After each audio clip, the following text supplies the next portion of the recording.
Political news, sports news, crime news કે તમારા રાજ્યના સમાચાર, હવે દરેક ખબર પર રહેશે અમારી નજર. ગુજરાતનો સર્વશ્રેષ્ઠ ન્યૂઝ ચેનલ.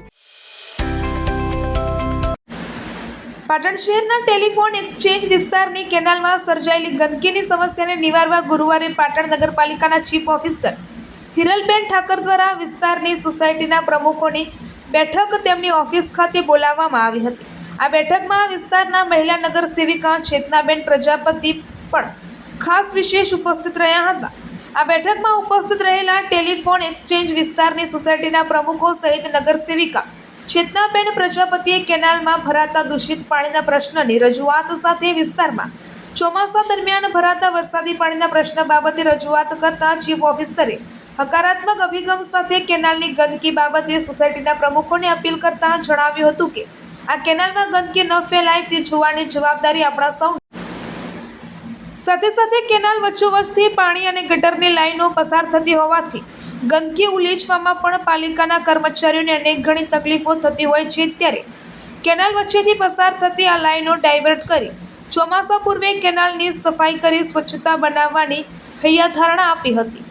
તો વરસાદના પાણી નિકાલ માટેની ચેમ્બરો પણ સાફ કરી વિસ્તારમાં ભરાતા વરસાદી પાણીના નિકાલ માટે પણ સુવ્યવસ્થિત રીતે આયોજન કરાશે તેવું ચીફ ઓફિસરે જણાવ્યું હતું. આ બેઠકમાં ચીફ ઓફિસરની સાથે સાથે ટેલિફોન એક્સચેન્જ વિસ્તારની વિવિધ સોસાયટીના પ્રમુખો, નગર સેવિકા ચેતનાબેન પ્રજાપતિ સાથે પાલિકા સ્ટાફ ઉપસ્થિત રહ્યો હતો. રિપોર્ટર કમલેશ પટેલ, પાટણ. જે પાટણ મધ્યથી પસાર થતી કેનાલમાં જ્યાં લોકો દ્વારા કચરો નાખવામાં આવે છે અને ગંદા પાણીનો નિકાલ કરવામાં આવે છે તેવી બાબતે આસપાસની સોસાયટીઓના પ્રમુખો અને તેના ચેરમેનોને પાટણ નગરપાલિકા ખાતે બોલાવી અને કચરો ન નાખવા બાબતે સમજૂત કરવામાં આવ્યા. તે ઉપરાંત તેઓના જે કોઈ સૂચનો હતા પાણીના નિકાલ બાબતના તેના ઉપર આગળ જે કંઈ રજૂઆત કરવાની થશે તે બાબતે તેઓને ખાતરી આપવામાં આવી.